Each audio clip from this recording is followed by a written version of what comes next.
107.7 Pulse FM, home of the 2019 federal election for Surrey and its neighboring cities. Hashtag Pulse Politics.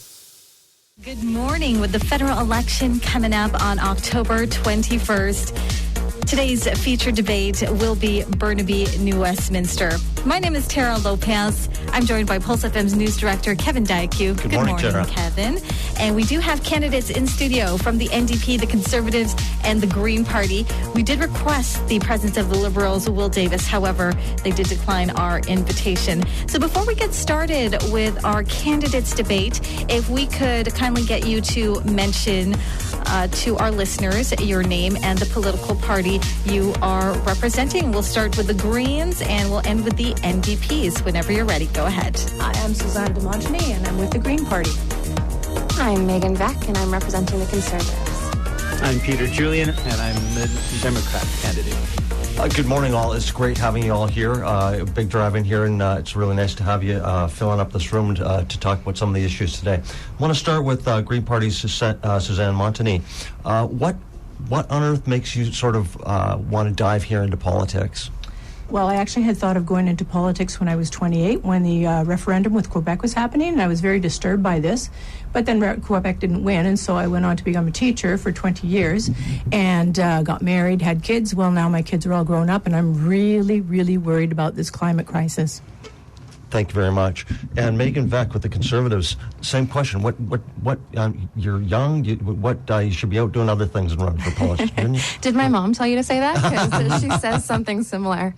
Well, for me, actually, politics kind of started with an NGO experience. I was interning in Montreal with an NGO that combats human trafficking. And in that position, I saw firsthand the role that policymakers play in shining a light on injustice and at times offering funding to combat injustice and really lend a voice to those who need it and who aren't in a position to speak for themselves. And so out of that, started learning more about politics and policy, but I didn't expect to run, but found myself here, and I'm really proud to be representing the Conservative Party and advocating for my community. That's great. Sounds like foreign policy might be a driver for you too, eh? Yeah, foreign policy, immigration, many things about how Canada is situated in the world, but ultimately all politics is local, so it's the needs of our community as well. Great stuff.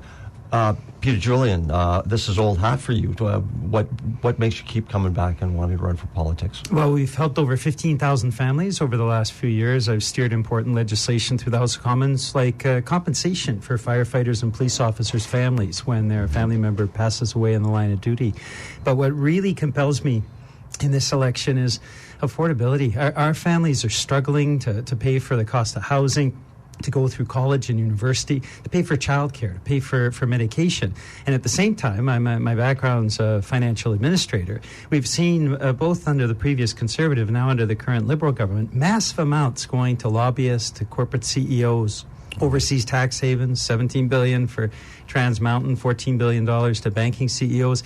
It just doesn't seem right to me that so many people are struggling, so many families are really having a tough time. And yet Ottawa is spending enormous amounts of money in the wrong places. Okay. So you're seeing affordability as the top issue in your riding? Yes. Well, their climate emergency as well, and that's why I've sponsored the Green New Deal legislation in the House of Commons. I would say they are equal issues, and we really need a change in Ottawa. Okay. Thank you very much. Back to Suzanne, I want to talk to you a little bit about what the top issue for you is in the riding. Well, obviously affordability. There's lots of people who are on the streets who don't have homes, and as far as the Green Party is concerned, having a home should be a right, not a privilege. And of course, climate change.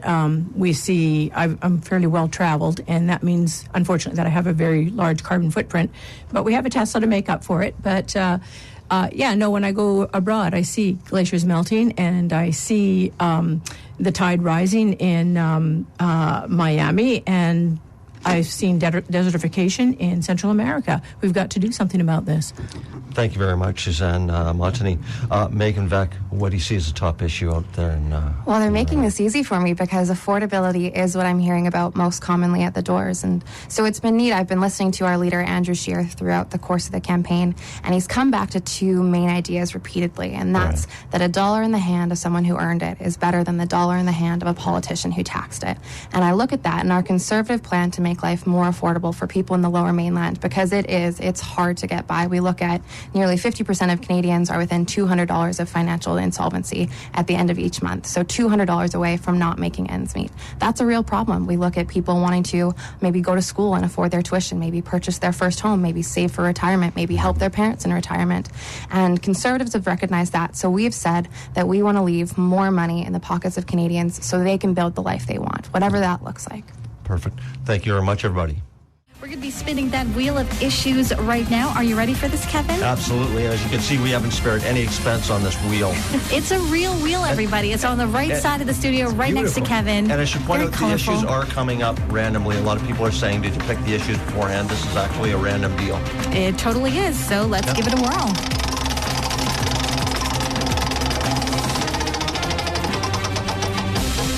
Oh, and it's transportation.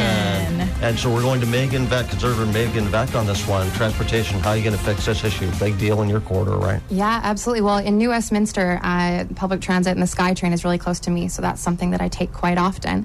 And a lot of people are taking public transit right now. So we've said that we want to make that more affordable. So Conservatives are going to introduce the Green Public Transit Tax Credit. So for families, that could mean up to $1,000 in annual savings, which will make a really big difference. But ultimately, when we look at transportation, we also want to focus on making life more affordable. So by leaving more money in people's pockets, they can choose whether public transit is the right one, whether they're commuting to work, but making life more affordable really helps with that.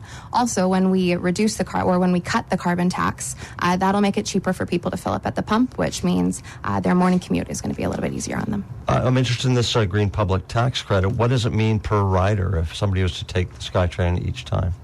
I'm not too sure if it's per rider, per trip. I think it's more if you buy a monthly pass or a yearly pass, that's how it'll be applied. But for a family of 4, that could mean up to $1,000 in annual savings. Okay, so and what's the public cost of this initiative? I'd have to look into that and get back to your listeners. Okay, that's great. Thank you. Suzanne Montigny, same question. All right. So we have actually quite a bold plan. We think that we have to invest a great deal more into transit. So in 2021, we're going to be investing $600 million, rising to $720 million by 2023.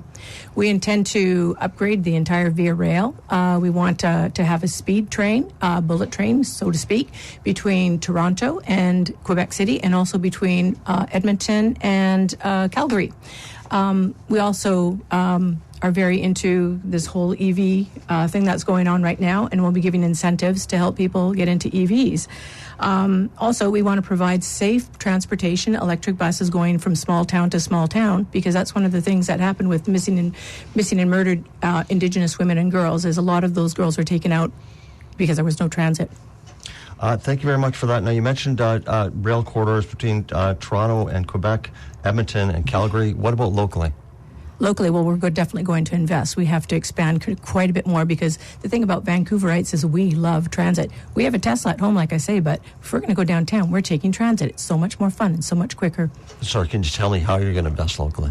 Oh, how we're going to invest? Yeah. Well, I imagine we're going to expand trains going out further and further, like out to Chilliwack and that sort of thing, and just have way more SkyTrains happening. Okay, thank you very much. And the NDP's Peter Julian, same question. Transportation, what's broken? How are we going to fix it? Well, what's interesting about the Lower Mainland is it's the one area in North America where rapid transit usage is increasing. So what we found is TransLink and the Public Transit Authorities are looking for substantial and sustainable increases in funding. So what the NDP would do is actually double the gas tax that now goes to transit authorities across the country. What that means is up to $5 billion on an annual ongoing way that would be used for the expansion of infrastructure in transportation. For example, south of the Fraser. I mean, the idea of actually expanding a SkyTrain line, getting to Langley eventually, given commuting times, it's absolutely essential that we increase and provide sustainable and sustained funding for transit users. Also, in terms of the shift to zero-emission vehicles, the NDP has, as part of our platform on climate change, a shift where we would be looking at by 2040, new vehicles being purchased with a $15,000 tax credit or refund that would be applied for all Canadian-made zero-emission vehicles. So by 2040, we're expecting that all new vehicles purchased in Canada would be zero-emission. These are the kinds of things we really need to do, the kind of investments we need to make if we're going to actually deal with the climate emergency that's upon us. Okay. I'm really intrigued about this with the $15,000 rebate on the electric zero-emission vehicles. We currently have a $10,000 rebate on such vehicles. What's to stop the manufacturer of these from just building that into the price? Well, what we've seen in Norway, for example, Norway has applied the same type of structure to zero-emission vehicles, and the zero-emission vehicles have shot up. 50% now of the new vehicles purchased in Norway, and it leads the world in this regard, are now zero-emission vehicles. So we found in other countries where they have done that, the manufacturers haven't tried to up the price. What they've done is actually increase production. And what that means is good news, of course, for the environment and good news for consumers that are purchasing zero-emission vehicles. Okay, thank you. And I also want to just touch on what you're talking about, the gas tax here. Yeah. We're talking about I'm going to be paying more at the pump because of this idea, right? That is true, but when you look at the rapid transit, for example, south of the Fraser, the long lineups that people are experiencing, the fact that there's not the frequent bus service that they need, and the fact that the SkyTrain has not been expanded, those are all related to the fact that what's happened with public transit is there hasn't been sustained funding. And this goes way back under the former Conservative government, like the current Liberal government. They kind of package transit as something they do around election time, rather than providing the sustained funding that actually means that for people, commuters who are waiting right now for buses or trying to get on the SkyTrain, that the service is there when they need it. Okay. And so we need a shift in how we deal with public transit.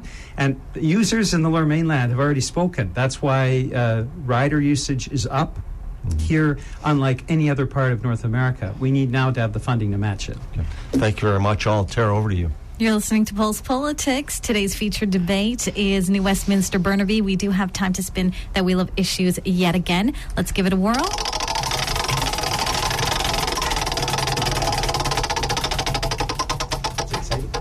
The next issue we're covering is jobs. Okay. We are going to be starting with Suzanne Montigny here. What jobs? How are we going to increase employment here? Well, the good news is, and we have some very, very good news, you know that pipeline that we're all fighting, or several of us are fighting anyways, it's worth about $10 to $13 billion to finish it. We are going to take that money and we're going to reinvest it into an east-west corridor, because our power stops in Manitoba and then starts again in Ontario. So it's going to be all connected. We're also going to be building solar farms, wind farms, which is Alberta is ideal for that, as well as investing in geothermal energy and wave technology, and we're also going to retrofit every single building around that is not sustainable, and that will create about 4 million jobs, and we'll have a huge boom in our economy as a result. Thank you very much, Suzanne. Now, I have to ask you about the wind farms. I'm told by the people who build these windmills that really what they need is more of an area like the Midwest, that Alberta won't do it. But they're saying if that's going to happen, they need some kind of incentivization to make that happen. And we'll be doing just that. We'll be doing everything that we can to get it happening. Alberta is apparently the best province for solar and wind farms. Okay, thank you very much. NDP's Peter Julian, jobs. What are we going to do here? Well, so this is a prime example of why we need change in Ottawa. So Mr. Trudeau is willing to spend $17 billion on the Trans Mountain Pipeline. Now, what is the impact in terms of jobs in British Columbia? Once you get past the construction phase, we actually lose jobs because the one remaining refinery that is in the Lower Mainland, the Parkland refinery, is forced to close. And so we end up with net loss of jobs, plus the threat to tourism and of course to the fisheries. But if you invest that same amount of money, $15 billion, into clean energy, the building trades estimate that we would create over 300,000 new jobs across Canada over the next half decade. And so it's a choice that's made. We see Ottawa splurging on the wrong things, but the right investments in clean energy actually provide a tremendous boon for job creation in British Columbia and right across the country. Anything else you'd be adding to that? That's the pipeline, but anything else you could do to augment for over a longer term? Well, for clean energy, the building trades also say that the NDP plan over the next 30 years would create 4 million new jobs. And how do we do that? Well, it's energy retrofits. It's ensuring that we increase public transit structure and we expand our public transit networks. It's moving to zero-emission vehicles. It's shifting to clean energy. All of those things together, 4 million jobs over the next 30 years. It makes a great deal of sense to have a different set of priorities in Ottawa than what we've seen from Mr. Trudeau and that we saw from the former Conservative government. Thank you very much, Peter Julian, and to Megan Veck with the Conservatives. Jobs, how are we going to fix this problem? Yeah, certainly. I'm glad you brought that up because over the last 4 years, what we've seen from the Liberal government consistently is policies that are not helping Canadians get ahead. They're working harder and harder and they're just getting by. They're not getting ahead. One of the main things that we've seen was the Liberal government targeting small business owners. SMEs are the backbone of our economy. They employ other people's children, not quite mine just yet, but they employ our friends, our neighbors. And so when we saw the Liberal government calling them tax cheats and wanting to make it harder and harder for them to make ends meet and keep their doors open, I think Conservatives were right in fighting against that. But we also want to make sure that there's certainty for investors so that we're getting major projects built. That's jobs for Canadians. We also want to see our government standing up for, our farmers. We watched Trudeau go to India this past year and not stand up for our farmers there when it counted. He hasn't stood up against China for our farmers as well. We've seen him consistently drop the ball on softwood lumber. And so more than anything else, I think we want Canadians, both employers and those who are working, to know that their government is going to fight for them in Ottawa. Thank you very much. Tara. You are listening to Pulse Politics. The Canadian federal election is coming up on October 21st, and today's feature debate is New Westminster-Burnaby. Joining us in studio, the NDPs, Conservatives, and the Greens. We did request the presence of the Liberals, Will Davis. However, they did decline our invitation. We have one final question for you before we wrap up this program, and this is something that is very relatable to our Pulse FM listeners who love music from the 90s, 2K, and today. We're going to start with the NDP's Peter Julian, then we'll hear from the Conservatives' Megan Veck, and finally the Green Party's Suzanne de Montigny. The question is, what was your most favorite song from the 1990s? Oh, gosh, that's a tough one. It's the toughest question we've had. I'm going to have to go with a couple of Canadian artists, Tragically Hip, of course, and you could choose any of their songs, but Ahead by a Century is an anthem for many Canadians. And then Alanis Morissette, and You Ought to Know. Those would be my choices. A tough question. Good 90s tracks. Moving on to our next Conservative, Megan Veck.